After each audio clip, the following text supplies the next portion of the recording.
thing. But so that's what was on Facebook. Okay.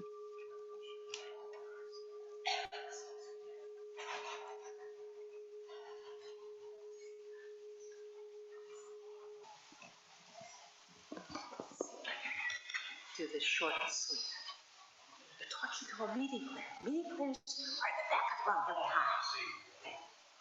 But I got two short little things. I don't think your mic is on. It's on. I can hear it. I can hear it very well. And I probably wouldn't need to shout long ago. Two short things. One from Paul Buckley. He does a weekly meditation, and I like to read what he says. Silence itself, of course, has no magic, but it may be an intensified pause, a visual hush, a creative quiet, an actual amount of mutual and reciprocal correspondence in God. That was from Lucas Jones. And then from today's nice news, a quote from a Brenda Ulang: when we are listened to, it creates us, it unfolds us, and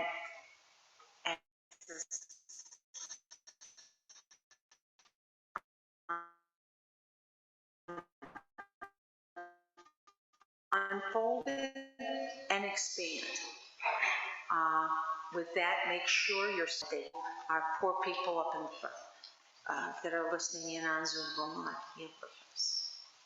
First hymn today is number 9 in Worship in Song.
First, we'll go with, this is time for our announcements. Let's go to our people on Zoom.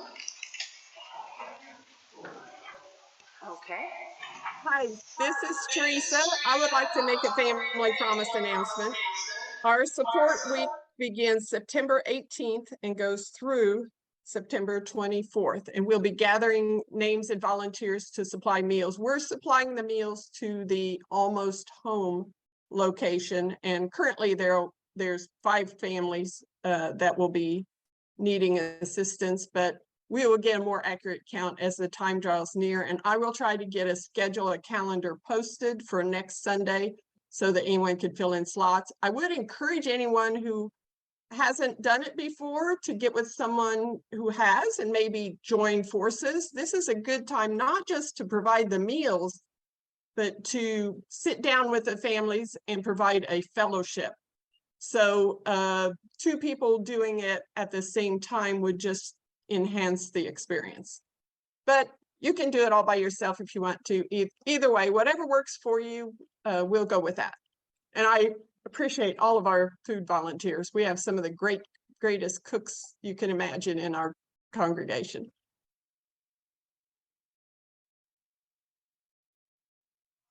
Anybody else? Okay, if nobody wants to on Zoom, why don't we do local? Anybody here have anything? I'd like to remind everybody that MNC is having our ice cream social after the meeting. There'll be some sandwiches for sustenance, and then we'll bring out the good stuff that we're all waiting on, the ice cream. Also, for MNC members, we have a meeting this coming Thursday, and also our Quaker class with Max Carter will begin on September 22nd. So if you're interested in joining us for that, I understand we have an ungodly number already for Max to deal with, but and having known him for 50-some years, it'll be water running off the duck's back for him to handle this. So let Lynn Adams know, and she can send you the link to that program that begins on September 22nd. Anybody else? Okay.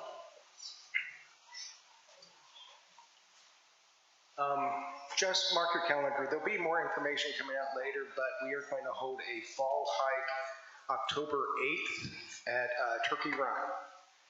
And we'll have lunch at the end, kind of like we did in the spring at McCormick's Creek. Just hold the date for now. I'll get more information out later as things progress. Up.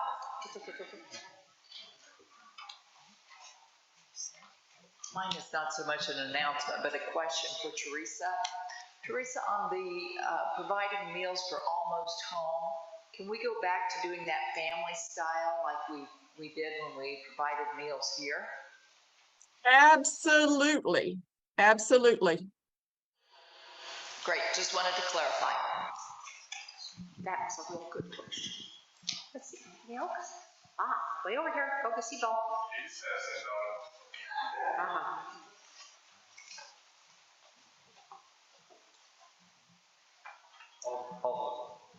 All the fun things that everybody else is talking about, I'm talking about work.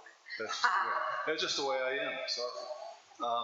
Landscaping, I'd like to have 2 cleanup days this fall. We're trying to get caught back up from 2 years of not being at the meeting house. So Saturday, September 10th, around 8 o'clock, we're going to show up here and we're going to try and clean out this row of bushes.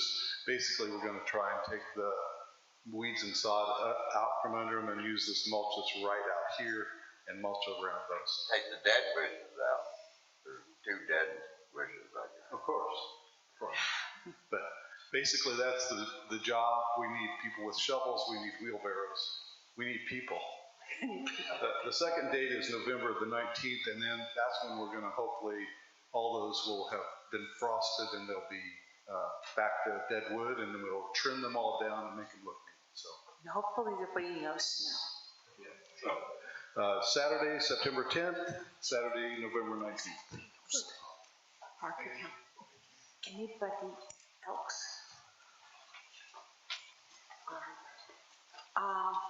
Next is offertory, and I understand we have a special announcement.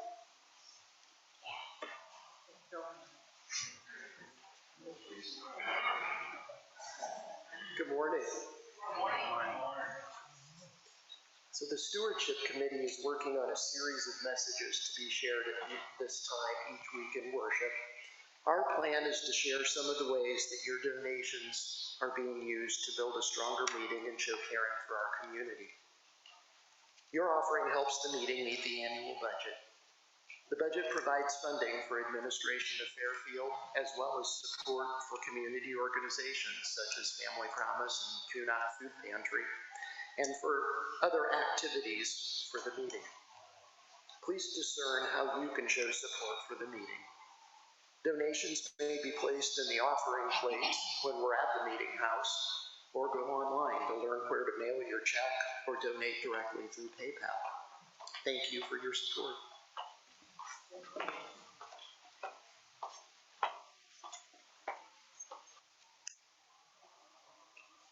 If hearts are clear, let us pray.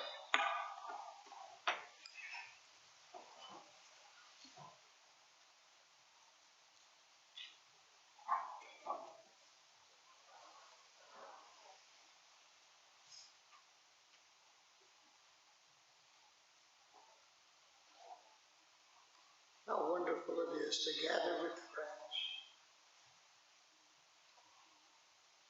to celebrate, to laugh, to share our struggles, our challenges, and know they will be held carefully, tenderly, thoughtfully.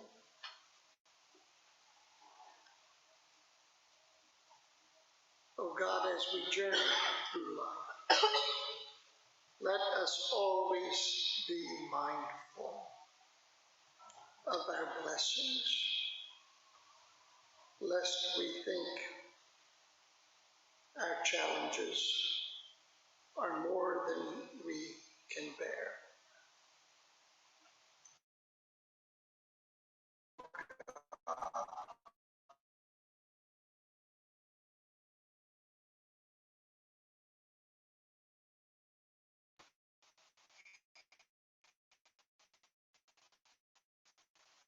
Of the mercies we experience,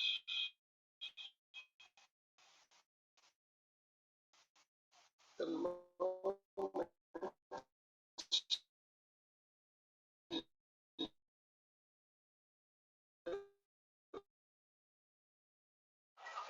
what good is theological counsel if it comes too late to be useful? That's my question.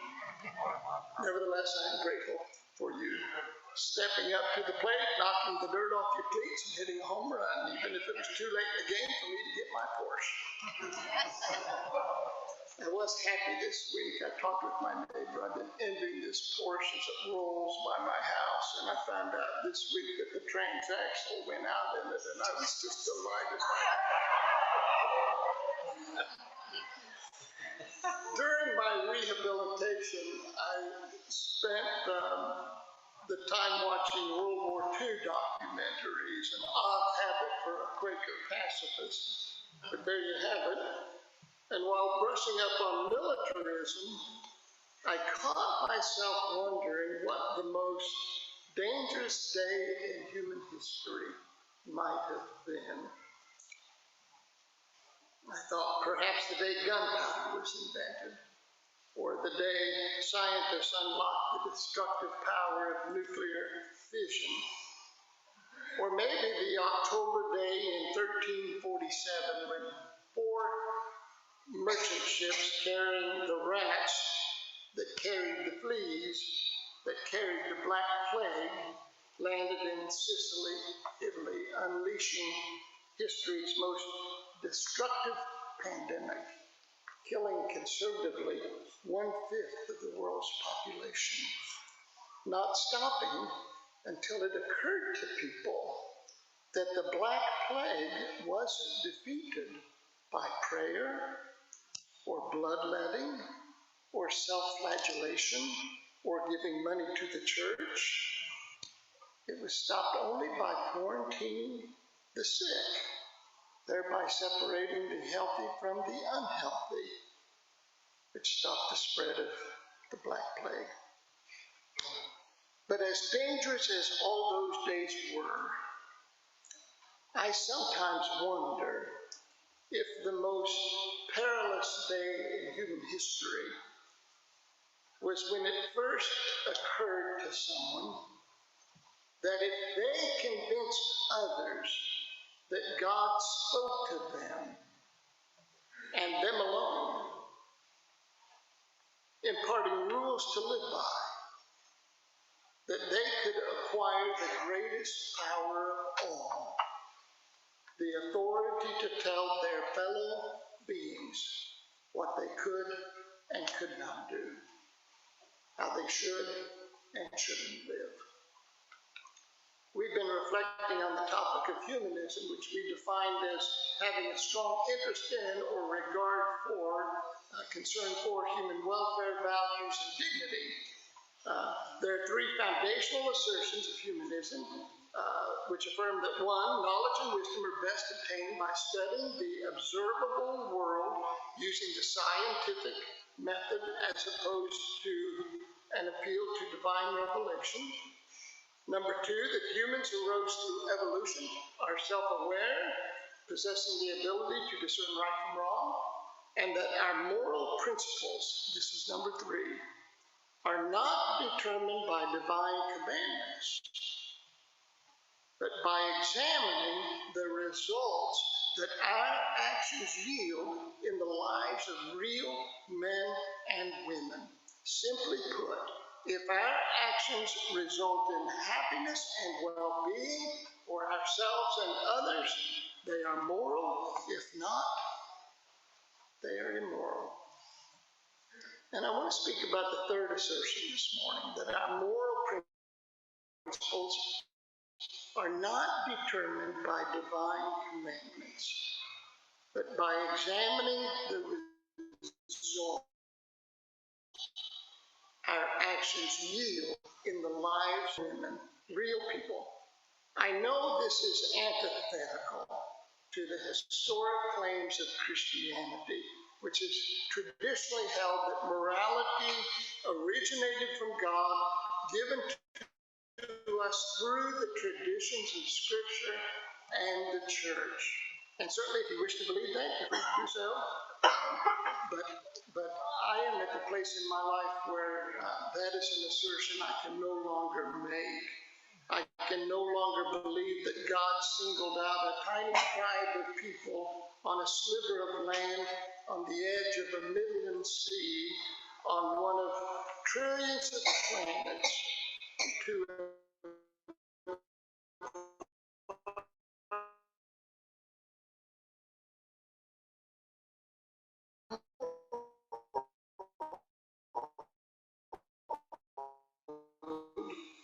the Ten Commandments for everyone for all eternity, that when followed to the letter, the divine authorship of its moral code, that makes it so. For I have noticed that almost every moral code works to the favor of those who wrote it, protecting and perpetuating their favorite status.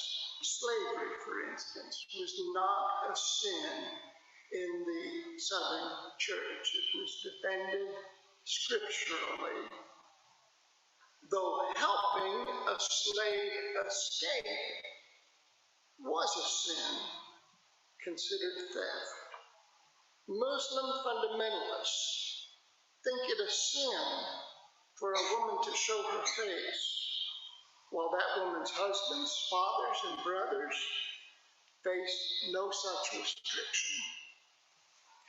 The United Methodists today are dividing in two because one group of straight Methodists believe gay Methodists should have fewer liberties and rights.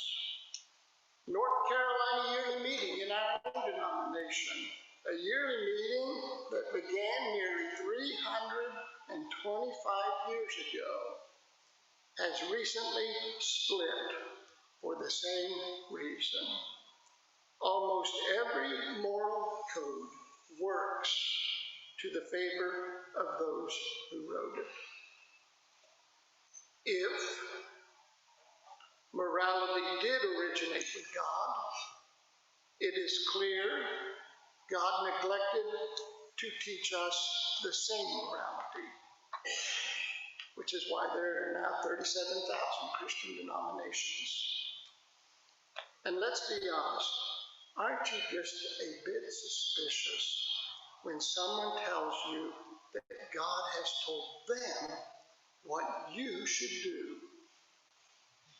So I am much intrigued by the humanist assertion that right and wrong should be judged by their very real effects on real men and women.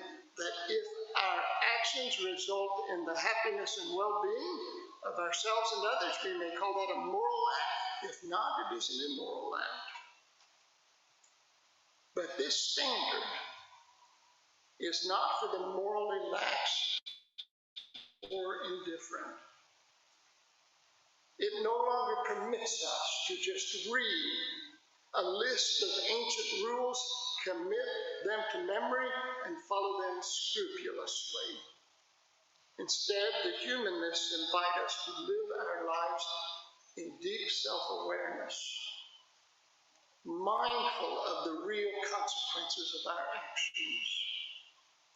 It requires discipline, our constant and continued determination to seek not only our happiness and well-being, but the happiness and well-being of others. I heard this week of a young Catholic family with 4 children. They didn't want to have any more kids, but they were torn because of their religious tradition and its teachings about family planning. So the husband went to the Catholic priest to ask his permission to receive a vasectomy. Now, I have no idea why you would go to a pastor to ask that. And let me just say that if any of the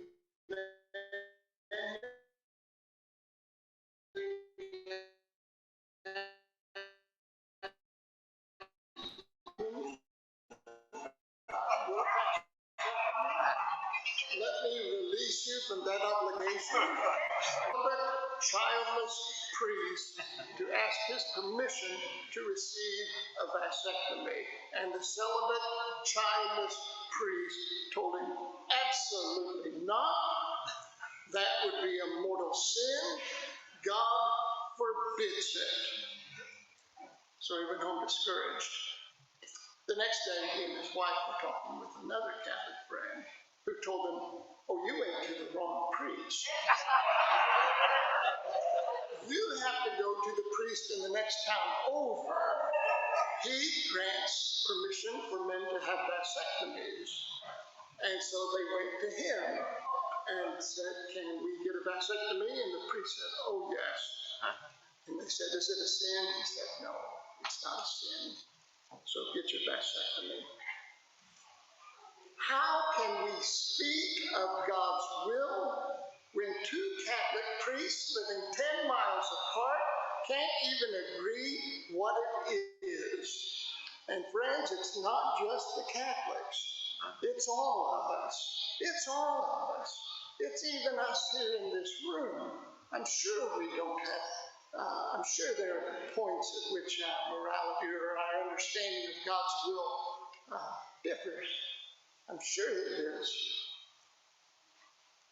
This is the beauty, I think, of the humanist assertion that the check on our moral code is to ask ourselves, does this contribute to my happiness and the happiness of others? There is nothing so dangerous as one who claims to speak for God, who imposes their archaic, hurtful, and amoral beliefs on the rest of us, whether they are Quakers, Catholics, or Muslim. I do not believe those so quick to speak for God actually speak for God.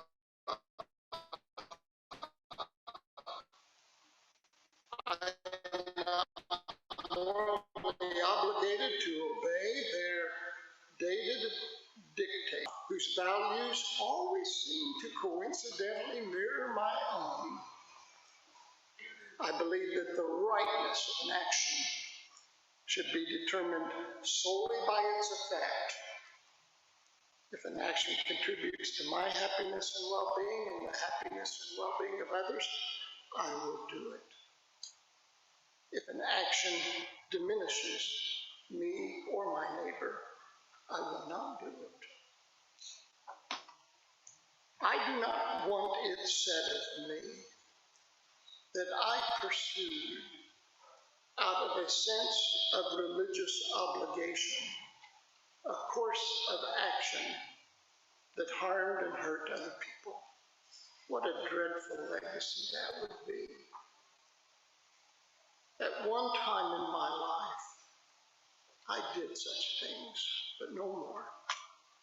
Now I am a humanist, a free man with a high regard for human welfare, values, and dignity. The Quakers I most admire in history and in current day. The Quakers I most admire believe the same. So I quite comfortably bear the title of Quaker and Humanist, believing our objectives are one and the same. And that objective is this: the betterment of all humanity, and not just one group within it. The betterment of all humanity, and not just one group within it.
Yeah, as I'm thinking about what you said about, not imposing morality from like some standards above, but look how it affects things. And the whole kind of way that it was done in the name of God, I think one of the dilemmas we face today is that in the very name of humanism today, we start wars. So we are kind of transferring the very same thing that we used to do with religion into the secular era as well. At the turn of the 19th century to the 20th, we talked about manifest destiny. And we still do a lot of this colonial stuff. We try to bomb democracy into other countries.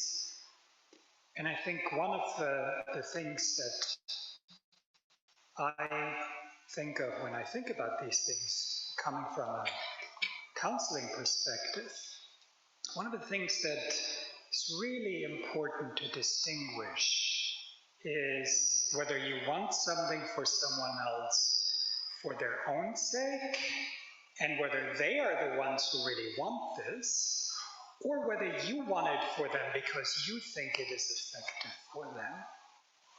And that is very often in politics. We often do, okay, we think this is good for you, The US cared a lot about women in Afghanistan when it suited it. Now it does not. It withholds a lot of money that really actually could help the women there. It was not about bringing democracy to Afghanistan. And so I just wanted to highlight that. And really for the kind of respect that lay at the heart of the Enlightenment, at humanism, for each person's ability to think for themselves. If that Catholic that you mentioned, or if really anyone that is looking for what's the right thing, is not go to a priest, not go even to a philosopher, but learn to think for themselves, to trust their own feelings, and to respect that sometimes others don't want it the way we want. That is an important criterion, I think, for even humanism not becoming something that's used to do harm. Thank you.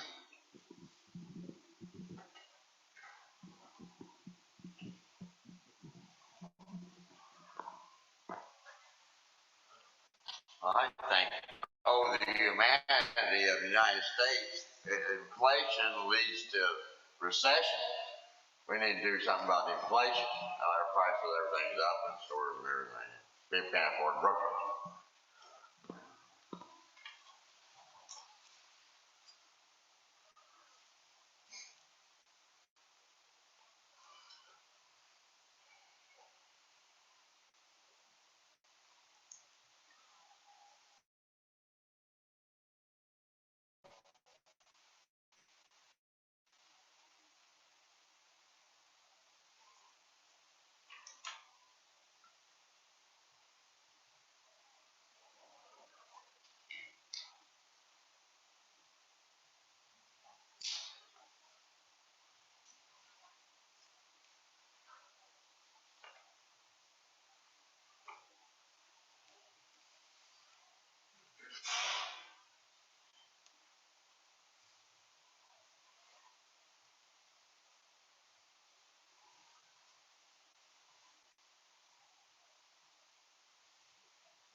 Friends, let us stand and sing together our last hymn, There's a Wideness in God's Mercy.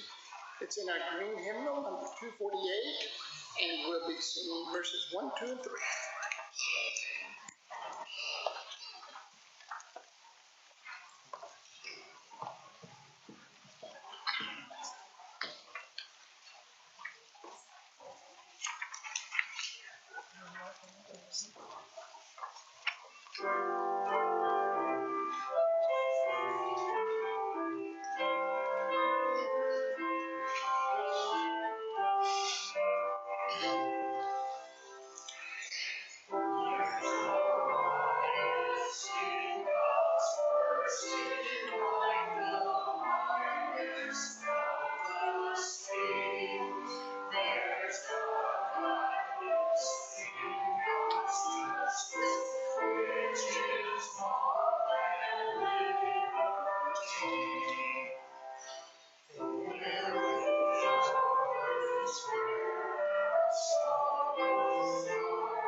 Well, we made it through that song, didn't we?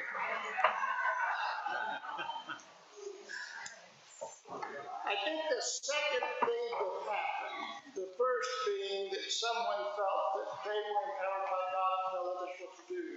The second thing that followed shortly on its heels was denominationalism. So that we found ourselves gathering in like-minded groups with people who looked like us, who thought like us, who believed like us. And I have been as guilty of this as anyone. When I first came to Fairfield, I would pray regularly for God to send us good Quakers. Instead, Methodists began to rise. And Lutheran pastors, Baptists, and United Church of Christ, and agnostics, and even some atheists. Naturally, I was scandalized. Then I learned that in each of these persons are greatness and something to say.